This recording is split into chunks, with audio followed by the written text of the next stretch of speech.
My mother told me when I was a child, if you become a soldier, you'll end up as a general. If you become a monk, you'll end up as a pope. Instead, I became a painter, and I wound up as Picasso. Firstly, how epic is Picasso's mum? That advice to anyone is amazing, just instilling that much belief into you as a child, let alone as an adult. Imagine if just someone said to you, look, if you did this, you will be the best.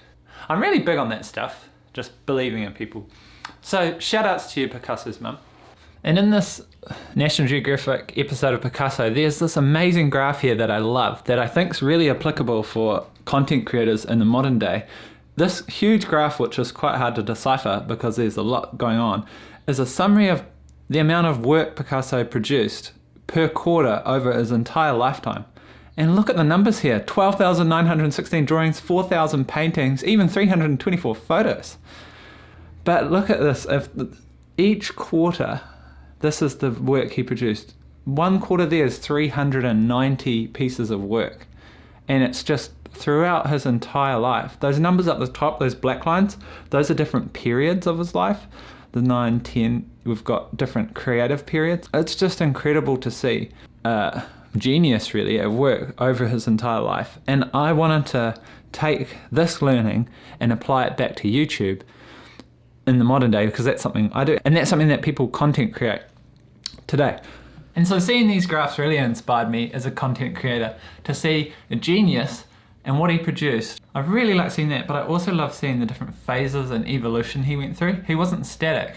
There were some phases that lasted 1 or 2 years. Then there was other phases that were 15 years of a certain style of drawing or art. So I thought taking this and making it relevant was my next goal with my favorite content creator today, Casey Neistat. And so I'm quite proud of these, but I built the Casey Neistat Picasso timeline graph. It's nearly accurate. Amongst other things, I built a few more graphs. Got pretty busy on the weekend. So I wanted to talk about this, plotting Casey's work over time and showing it in some phases. Then I plotted my own graphs just out of interest. And then at the end of the video, I just got a few takeaways that I learnt from this whole exercise. So here's Casey's yearly graph. You can sort of see the first few years, 1, 2, 3, 4, 5 years of YouTube, he's making less than a video a week. It explodes with the daily vlog, and now we're into the modern day with 368.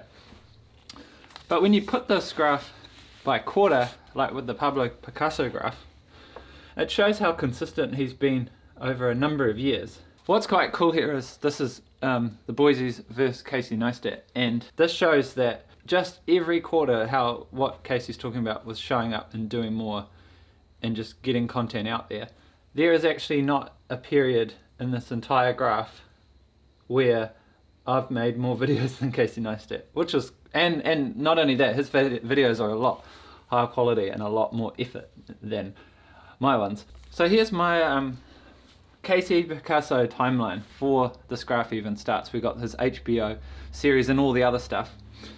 What's interesting about this graph is that even in this early period, like bike lanes is actually relatively early on in his career, but there's still a few years until he starts the daily vlog and really ups the quality. And this is the period we're in at the moment, in the 368 sort of era.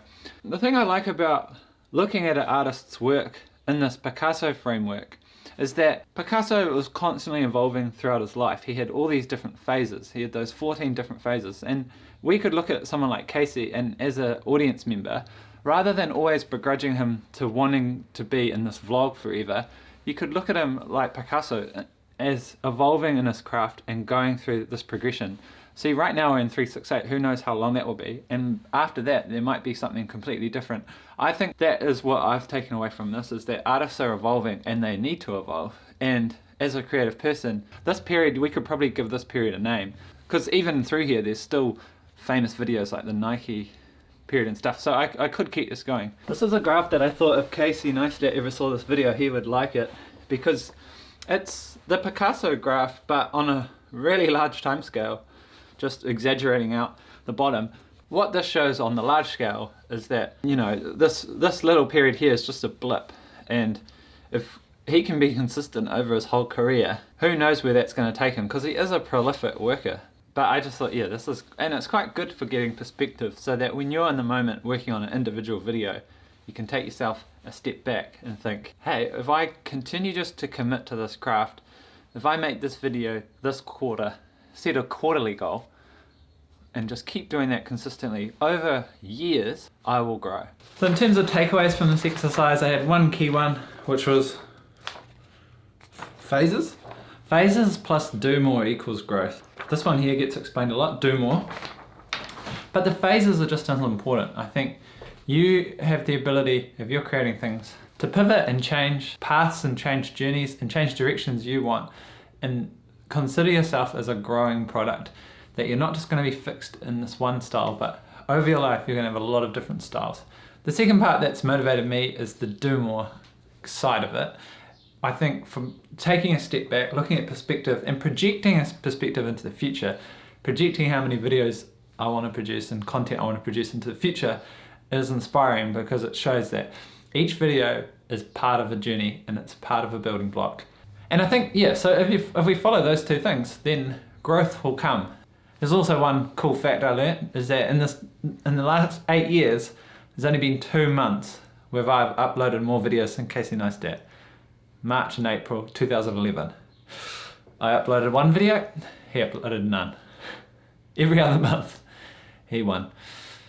Oh, and we've got one more thing to do. And so, this is going on the wall. And I also have this graph, which is the Casey, Boise, Picasso timeline extended to the future.